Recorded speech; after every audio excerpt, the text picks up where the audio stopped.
Dorothy Scott walked out of a hospital shortly after midnight. She had only gone there to help a coworker. Two friends were waiting near the exit when they saw her white Toyota station wagon coming toward them. The headlights were so bright that they could not see who was behind the wheel. They waved their arms. The car did not stop. It sped past them, turned out of the parking lot, and disappeared into the night. A few hours later, Dorothy's car was found burning in an alley 10 miles away. Dorothy Scott was gone. And for years afterward, an unknown man would call her family, claiming to know what had happened to her. This is the unresolved case of Dorothy Jane Scott. In the spring of 1980, Dorothy was 32 years old and lived in Orange County, California. She worked as a secretary in Anaheim. She was a mother, and her family helped care for her young son while she was at work. People close to Dorothy described her as responsible and cautious. She was not someone who would simply disappear without warning. But in the months before she vanished, something had started to frighten her. Dorothy had been receiving anonymous phone calls. The man on the other end would sometimes sound affectionate. Other times, he would make threats. The calls were brief, but they made Dorothy feel watched. According to her family, the caller seemed to know enough about her daily life to make the fear feel real. Dorothy did not know whether he was a stranger, someone she had met, someone from work, or someone much closer. There was no name, no face, no clear description, only a voice that appeared and disappeared through a telephone line. Dorothy reportedly became more careful. She began thinking seriously about protecting herself. Then came the night of May 28, 1980. Dorothy attended a work meeting that evening. During the meeting, one of her coworkers became ill after a spider bite. Dorothy and another colleague agreed to take him to UCI Medical Center. It was not supposed to be an important night. They drove to the hospital. The coworker was treated. Dorothy and her colleague waited while he received medical attention. Nothing unusual was reported inside the hospital. There was no visible confrontation. No stranger walked up to Dorothy. No one saw a threat waiting for her. Late that night, the coworker was discharged. Dorothy offered to bring her car closer to the exit so he would not have to walk too far. Her colleague and the coworker went to collect his prescription. Dorothy briefly stepped away. Then she walked alone toward the parking lot. It was the last moment anyone could say with certainty that Dorothy was safe. A few minutes passed. Her friends expected her white Toyota station wagon to pull up near the hospital entrance. Instead, they saw headlights approaching fast. The vehicle was Dorothy's car. But something was wrong. It was moving too quickly. The headlights blinded them, and they could not see the driver. They waved, expecting Dorothy to stop. The car drove past them. Then it made a sharp turn and left the hospital grounds. At first, they thought Dorothy may have received an emergency message involving her son. But then more time passed. She did not return. She did not call. And no one could explain why she would leave without speaking to the people she had brought to the hospital. Dorothy was reported missing. Hours later, police found her white 1973 Toyota station wagon burning in an alley in Santa Ana. The vehicle had been driven about 10 miles from the hospital. There was no sign of Dorothy nearby. The car was one of the only direct links to her last known movements, and it had been deliberately destroyed.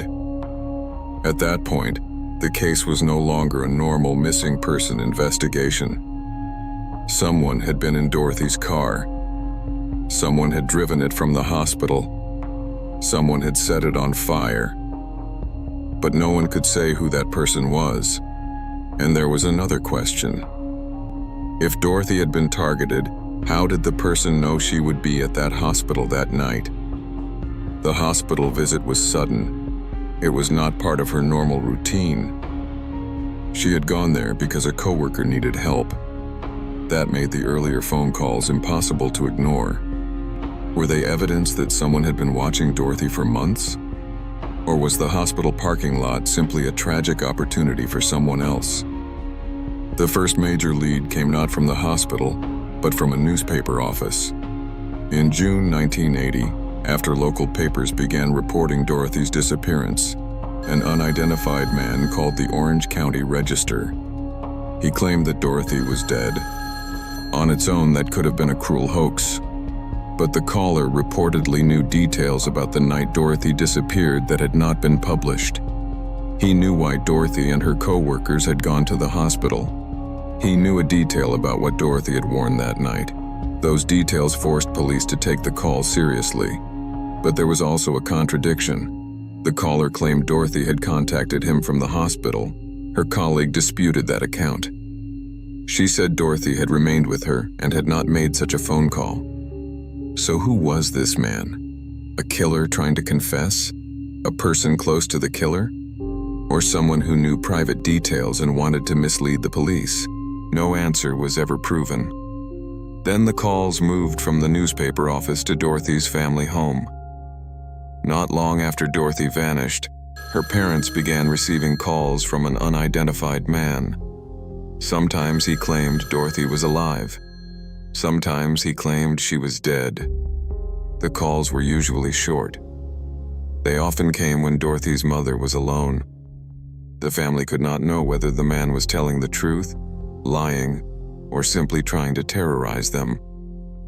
But every call gave them one terrible possibility: that the person responsible was still watching, still listening, and still close enough to enter their lives whenever he wanted.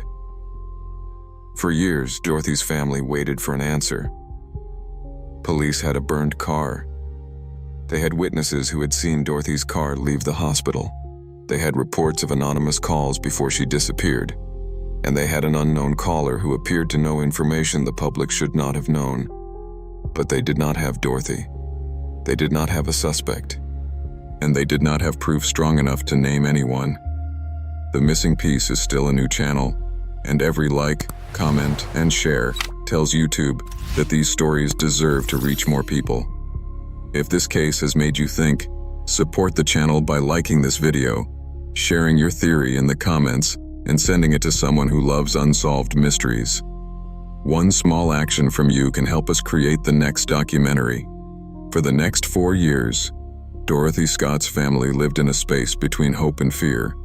There was no confirmed sighting, no verified message from Dorothy, no person who came forward and explained what happened in the hospital parking lot. But there were calls. The unidentified caller did not seem interested in money. He did not offer directions to Dorothy. He did not give police a name. Instead, he appeared to offer only uncertainty. Sometimes he suggested Dorothy was still alive. Sometimes he claimed she was dead. Then he would hang up. For Dorothy's parents, the calls were not just cruel. They were confusing. If the caller was involved, why keep calling? If he was not involved, how did he know enough to make the calls feel believable? And if he was simply a hoaxer, why did the calls continue for so long? The family believed the caller was connected to Dorothy's disappearance. Police could not publicly prove it, but the timing made the possibility impossible to ignore. The calls had begun before Dorothy disappeared. Then they continued after she was gone. The same shadow seemed to follow the case from Dorothy's workplace, to the hospital, to the burned car, and finally to her parents' home. One detail from the newspaper call became especially disturbing. The caller reportedly knew that Dorothy had changed what she was wearing on the night she disappeared. That detail had not been released to the public.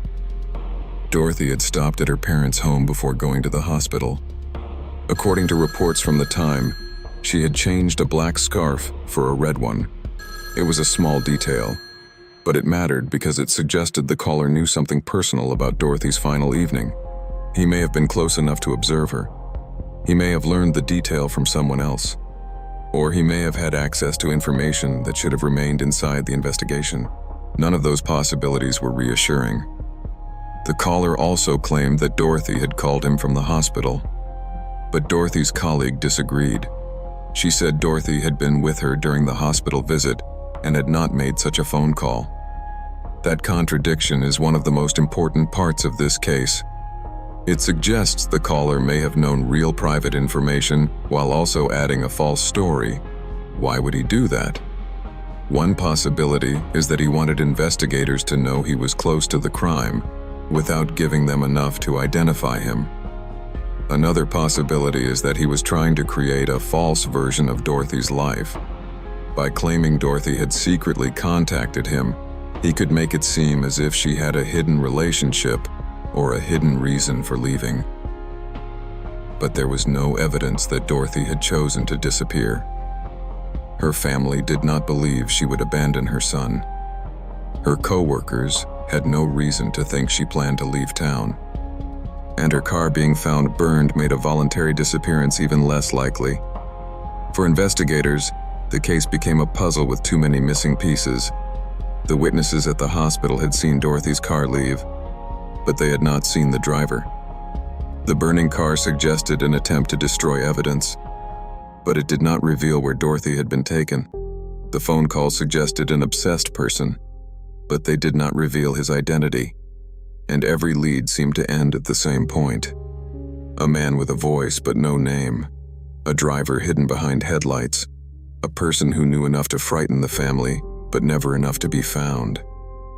As the years passed, the family continued to wait. They hoped for proof that Dorothy was alive. They feared that the caller was telling the truth, and they were forced to live with the possibility that the person responsible might still be nearby. According to later accounts, the calls often came on Wednesdays. That detail created a painful routine. A day of the week became something to fear. The telephone could ring at any time, and every call could bring another false promise, another threat, or another reminder that the person on the line had control over information the family did not have. Police attempted to record the calls, but the caller did not remain on the line long enough for a trace. In 1980, there were no smartphones, no location data, and no digital records that could be checked instantly. The caller understood the limits of the technology. He could enter the family's home through the telephone and disappear before anyone could follow him. That was the power he seemed to want, not only to commit a crime, but to keep control of the story afterward. Meanwhile, Dorothy's case slowly became colder. The hospital parking lot had been a public place. There had been people nearby. Her car had been seen leaving. But the key moment lasted only seconds. The headlights prevented the witnesses from seeing the driver. The car moved too quickly to stop, and by the time anyone understood that Dorothy was missing, the vehicle was already gone. The person responsible had only a small window of time. But that was enough. It is possible that Dorothy knew the person who approached her. It is possible that she was forced into the car. It is possible that someone else had already been waiting near the parking lot. The truth is that no public evidence has confirmed exactly how she was taken. That uncertainty is why the case has never lost its power. The most important moment happened in public, but no one saw enough. Then, in August 1984, a construction worker discovered human remains near Santa Ana Canyon Road. The discovery ended 4 years of waiting.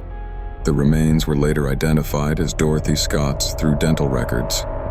The identification brought certainty about one thing. Dorothy had been killed, but it did not bring a full explanation. The remains could not establish exactly how she had died. They could not identify who had taken her, and they could not answer the question that had haunted the family since the night she vanished. Was the anonymous caller the killer? After Dorothy's remains were identified, the mystery did not immediately disappear. Reports from the time said the calls continued. That detail made the case even more disturbing. If the caller was responsible, he had now learned that Dorothy's family knew she was dead. Yet he still called. If he was not responsible, then someone else had spent years inserting himself into the family's grief. Either possibility is horrifying, and neither was ever proven. The discovery of Dorothy's remains changed the legal reality of the case. This was no longer only a disappearance. It was an unsolved murder. But the most important evidence was still missing. There was no verified eyewitness who saw Dorothy after she entered the parking lot. There was no confirmed confession. There was no suspect who could be tied to every part of the story. No one who could be connected publicly to the threatening calls, the hospital, the Toyota, the fire, and the recovery site. That left investigators with competing theories. The first theory is that Dorothy had been targeted by a long-term stalker. The earlier calls, the frightening messages, and the caller's knowledge of private details make that theory difficult to dismiss. If it was a stalker, then he may have watched Dorothy's routine for months. He may have known where she worked.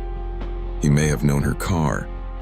And he may have been waiting for a moment when she was briefly alone. The hospital parking lot could have been that moment. But this theory has one weakness. The hospital visit itself was unexpected. Dorothy had not planned to go there that night. So if the stalker had been waiting, he either followed her there, learned about the visit quickly, or simply encountered her by chance. The second theory is that Dorothy was taken by someone she knew. Someone in her wider circle may have recognized her car, known enough about her movements, or learned she was at the hospital. That could explain how the caller knew personal information, but it does not explain why the person would keep calling her family, unless those calls were not meant to hide the crime, unless they were meant to extend it, to keep the family afraid, to make them feel that the person responsible was still near them. There is also another possibility. Perhaps not every call came from the same person. Perhaps one person was responsible for Dorothy's disappearance, while another person later used the case to frighten the family. It sounds unlikely, but without an identified caller, investigators could never completely rule it out. That is the cruel reality of unresolved cases. When there is no name, every possibility remains open. More than 40 years later, Dorothy Scott's murder remains unsolved. The official facts are simple. She walked out of UCI Medical Center. She went toward her car. Her friends saw the car leave without being able to identify the driver. The Toyota was later found burning. 4 years later, Dorothy's remains were found. No one has been publicly proven responsible. But behind those facts is a story that still feels impossible. A woman receives anonymous calls. She becomes afraid that someone is watching her. She disappears from a hospital parking lot. And then an unidentified man continues to call her family for years. Dorothy Scott did not vanish into an empty wilderness. She vanished in the brief distance between a hospital door and a parked car. And the person who may have known exactly what happened was never named. There are details in this case that make it difficult to view as a random crime. The caller knew something about Dorothy's final evening. He seemed to know enough to make investigators listen, and the calls to her family continued long after the original disappearance should have faded from public attention. That suggests obsession, but it does not tell us whose obsession it was. It could have been someone who watched Dorothy from a distance, someone who believed he had a relationship with her when he did not, someone who knew her through work, family, or her daily routine, or someone who only entered the case after her disappearance, then discovered how much pain a phone call could cause. No theory provides a complete answer. The stalker theory explains the calls, but not how the person knew Dorothy would be at the hospital. The acquaintance theory explains the personal knowledge, but not why the person would repeatedly contact the family. The random abduction theory explains the sudden parking lot disappearance, but not the earlier threats or the caller's private details. Every theory explains one part of the case, none explains all of it, and that is why the investigation remains unresolved. The missing piece is not only the identity of a killer, it is the missing connection between every strange event. The calls before Dorothy disappeared, the hospital parking lot, the car leaving without her, the burned Toyota, the call to the newspaper, the years of calls to her parents, and the discovery that finally confirmed Dorothy was dead. Somewhere inside those events is one person who understood the full story, one person who knew why Dorothy was taken, one person who knew where she was taken, and one person who may have believed he could stay hidden forever. But Dorothy Scott's family never received that answer. They were left with a case that had evidence, witnesses, and a voice on the telephone, yet no name, no arrest, no closure. So the final question remains: who was driving Dorothy Scott's car that night, and why did they keep calling her family for years?